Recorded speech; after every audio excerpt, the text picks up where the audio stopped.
நேயர்கள் எல்லாருக்கும் வணக்கம். இந்த வீடியோவில் சோபக்கிருது வருடம் மாசி மாதத்துக்கு உண்டான ராசி பலனை தான் நம்ம பார்க்க போகிறோம். தமிழ் மாதத்தில் எல்லா மாதத்துக்குமே சிறப்புகள் அப்படிங்கிறது இருக்குது. அந்த வகையில் இந்த மாசி மாதத்தோட சிறப்பு அப்படின்னாலே இந்த மாசி மாதத்தை நாம் மாங்கல்ய மாதம் அப்படின்னு சொல்லுவோம். சிவனோட சக்தி இணைந்து ஒரு மிகப்பெரிய ரூபமாக காட்சி கொடுத்த இந்த மாசி மாதம் தான் அப்படிங்கிறதால இந்த மாதத்தில் பெண்கள் தங்களோட தாலி கயிறெல்லாம் மாற்றிப்பாங்க. அப்போ தன்னோட கணவருக்கு தீர்க்க ஆயுள் கிடைக்கும் அப்படிங்கிறது சாஸ்திரங்கள் சொல்லக்கூடிய நம்பிக்கை. அப்படிப்பட்ட இந்த மாசி மாதத்தில் வரக்கூடிய மகம் அப்படிங்கிறது ரொம்ப சிறப்பு வாய்ந்தது. அதாவது மறந்து போன தவசத்தை மகத்தில் கொடுக்கறது அப்படிம்பாங்க. முன்னோர்களுக்கு செய்ய வேண்டிய தர்ப்பணங்களை அவங்களோட திதியை நாம் சரியாக கொடுக்காம விட்டோம்னா இந்த மாசி மாதத்தில் வரக்கூடிய மக நட்சத்திர நாளில் கொடுக்கலாம். 7 ஜென்மத்துக்கு உண்டான புண்ணியம் அப்படிங்கிறது கிடைக்கும். முன்னோர்களோட ஆன்மா சாந்தி அடையும் அப்படிங்கிறது நம்பிக்கை. அப்படிப்பட்ட இந்த மாசி மாதத்துக்கு உண்டான கிரக நிலைகள் அப்படின்னு பார்த்தீங்கன்னா சூரியன் கும்பராசியில் போய் சனி பகவானோட சேர்ந்து உட்கார்ந்துருக்காரு அவரோட வீட்லேயே.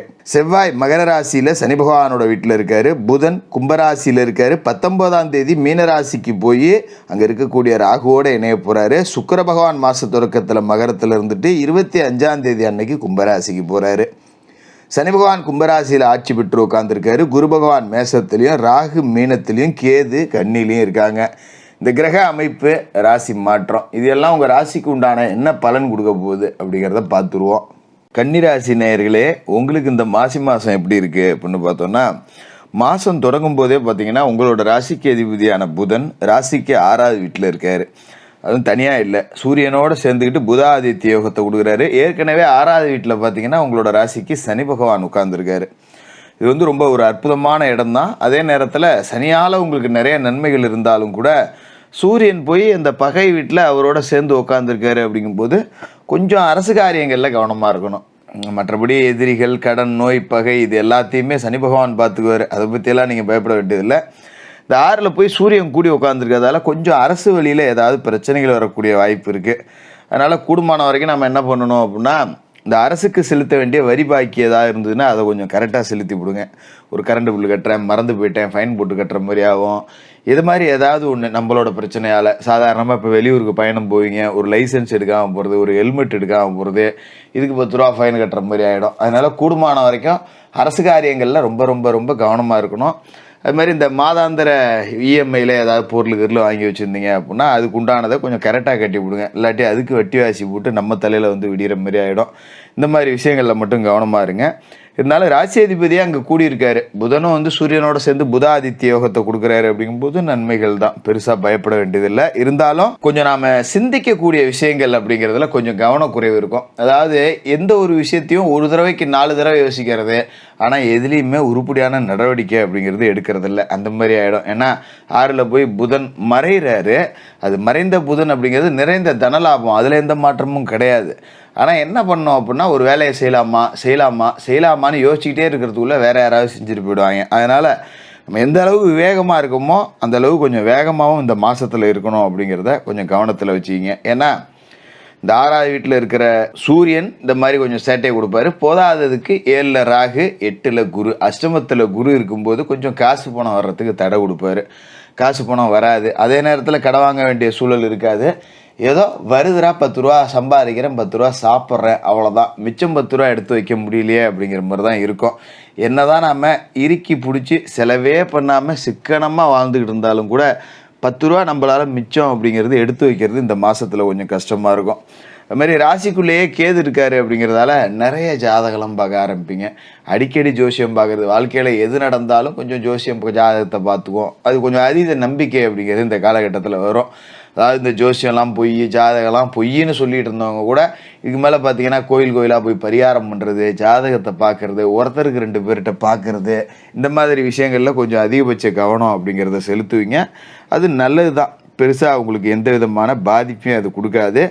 அது மாதிரி முக்கியமான ஒரு நன்மை என்னன்னு பார்த்தீங்கன்னா, ராசிக்கு 5வது வீட்டில் மகர ராசியில் இந்த மாதம் முழுக்க செவ்வாய் இருக்கார். 5ல் செவ்வாய் இருக்கார். அப்படிங்கும்போது ஆண் வாரிசுகளுடைய முன்னேற்றம் அப்படிங்கிறது நல்லாயிருக்கும். இப்போ பையன் ஒருத்தன் இருக்கான், ஒழுங்காக படிக்கலை, திடீர்னு பார்த்தீங்கன்னா நல்லா படித்து நல்ல மார்க் எடுத்துகிட்டு வருவான். ஒரு விளையாட்டு போட்டியில் ஜெயிச்சுட்டு வந்தேன், போனேன், வந்தேன் அப்படின்னு நம்மளை பெருமைப்படுத்தக்கூடிய வகையில் ஆம்பளை பிள்ளைங்க நடந்துக்கும். இது மாதிரி படித்து முடிச்சுட்டு பொறுப்பு இல்லாமல் ஊர் சுற்றிட்டு இருக்கிறது, எந்த வேலைக்கும் போகாத பிள்ளைங்க இனிமேல் கொஞ்சம் பொறுப்பை உணர்ந்து நடத்தும். சரி இப்போ நம்மளும் 10 ரூபா வேலைக்கு போய் சம்பாரித்து கொண்டாந்து கொடுப்போம், வீட்டில் கஷ்டப்படுறாங்க அப்படிங்கிற மாதிரி பிள்ளைகள் தங்களோட கஷ்டங்களை உணர்ந்து நடந்துப்பாங்க. இது ஒரு விதமான மன நிறைவு அப்படிங்கிறது நமக்கு கொடுக்கும். பார்த்தீங்கன்னா இப்போ வயசான காலகட்டத்தில் பெற்றவங்க பெரியவங்க வீட்டில் வேலைக்கு போயிட்டுருப்பாங்க. பிள்ளைங்க இப்போ நீ வேணாம் நான் பார்த்துக்கிறேன், நீ வேலைக்கு போனால் வீட்டில் இரு அப்படின்னு நமக்கு நல்லது கெட்டது செஞ்சுக்கிட்டு நம்மளை கொஞ்சம் மனம் கோணாமல் பார்த்துவாங்கங்கிறது ஒரு மன நிறைவை நமக்கு கொடுக்கும்.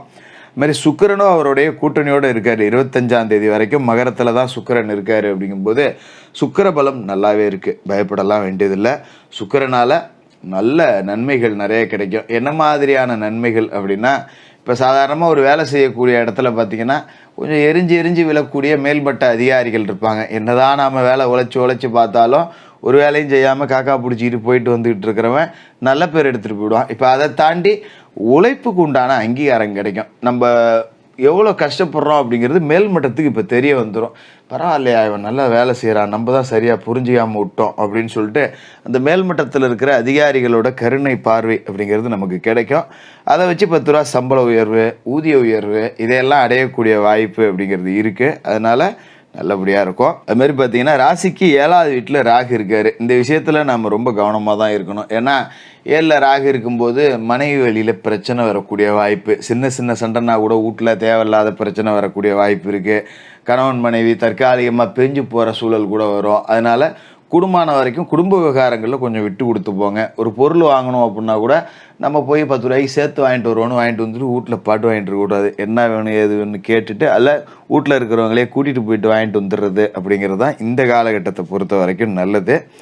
மற்றபடி பார்த்திங்கன்னா இந்த காலகட்டத்தில் ராகு சரியில்லாத இடத்துல இருக்கிற நேரத்தில் கூட்டு தொழில் அப்படிங்கிறது வச்சுக்கவே கூடாது. கூட்டு தொழில் செஞ்சோம் அப்படின்னா கூட்டாளிகளால் நம்ம ஏமாற்றப்படக்கூடிய வாய்ப்பு இருக்குது. கூட்டாளிகள் அந்த தொழிலை நிம்மதியாக நடத்த விடாமல் ஒருத்தருக்கு ஒருத்தர் சண்டை சச்சரவில் கூட்டு பிரிஞ்சு போகிறதுக்கான வாய்ப்பு இருக்குது. இது மாதிரிலாம் இருக்குங்கிறதால கூடுமான வரைக்கும் கூட்டு தொழில் செய்யாமல் தனித்து தொழில் செய்ய முயற்சி செய்யுங்க. ஏற்கனவே கூட்டு தொழில் செஞ்சுக்கிட்டு இருக்கேன் ஜோசியரை, நான் எப்படி பிரியறது அப்படின்னா ஒப்பந்தங்களை முறையாக எழுதிங்க. என்னதான் நம்ம நட்பு உறவு அப்படின்னு இருந்தாலும் கூட்டு தொழில் அப்படின்னு வரும்போது உனக்கு இவ்வளோ எனக்கு இவ்வளோ, நீ இவ்வளோ வேலை செய்யணும், நீ இவ்வளோ வேலை செய்யணும் அப்படிங்கிறது எல்லாத்தையும் ஆவணப்படுத்தி வச்சுக்கிறது அப்படிங்கிறது நல்லது. புதுசாக தொழில் ஆரம்பிக்கணும் அப்படிங்கிறவங்க கூட்டு தொழில் தொடங்க வேண்டாம். அதுமாதிரி நண்பர்களை நம்பி ஒரு பெரிய தொகையை வாங்கி எங்கேயாவது கடனாக கொடுக்கறது, ஜாமீன் கையெழுத்து போடுறது, இந்த மாதிரி வேலைகள்லாம் இந்த காலகட்டத்தில் வச்சுக்காதீங்க. ஏன்னா 7ல் ராகு இருக்கும்போது இதெல்லாம் நடக்கும். அதுமாரி திருமண முயற்சிகள் அப்படிங்கிறதும் கூடுமான வரைக்கும் இந்த காலகட்டத்தில் வேண்டாம். ஒரு பெண்ணை பிடிச்சிருக்கு, காதல் உறவில் இருக்கேன் அப்படின்னு இப்போ போய் பெற்றவங்கள்ட்ட சொன்னீங்கன்னா அது பெரிய பிரச்சனையில் முடியும், அனுமதி கிடைக்காம கூட போகலாம். அதனால் எது இருந்தாலும் கொஞ்சம் அரவம்படாமல் வச்சுக்கிட்டு இன்னும் கொஞ்சம் நாளைக்கு அப்படியே இழுத்து பிடிச்சி தான் ஓட்டணும், வேறு வழி இல்லை. அதனால் திருமண முயற்சிகள் அப்படிங்கிறது இப்போ வேண்டவே வேண்டாம். மற்றபடி சின்ன பிரச்சனை அப்படின்னாலும் காதல் உறவுகளில் 3ஆம் நபரோட தலையிட்ட அனுமதிக்கக்கூடாது. அப்படி அனுமதிச்சிங்கன்னா தற்காலிக பிரிவு நிரந்தர பிரிவாக ஏற்படக்கூட வாய்ப்பு அப்படிங்கிறது இருக்குது. அதனால் கொஞ்சம் கவனமாக இருந்துங்க. மற்றபடி தினமும் குளித்து முழிவிட்டு முருகப்பெருமானை வணங்கிட்டு உங்களோட வேலைகளை தொடங்கணும். செவ்வாய்க்கிழமை ராகு கால நேரத்தில் துர்க்கை அம்மனுக்கு தீபம் ஏற்றணும். வியாழக்கிழமை குரு பகவானுக்கு நெய் தீபம் ஏற்றி குரு பகவானை வணங்கணும். உங்களோட பிறந்த நட்சத்திர நாளில் குலதெய்வ கோவிலுக்கு போய் குலதெய்வத்தை பிரார்த்தனை பண்ணுங்கள். ஒரு 3 ஏழைகளுக்கு அன்றைய தினத்தில் அன்னதானம் பண்ணுங்கள். இதை செஞ்சிட்டாலே இந்த மாசி மாதம் நல்ல மாதமாக இருக்கும். கன்னிராசிக்காரர்களுக்கு வாழ்த்துக்கள்.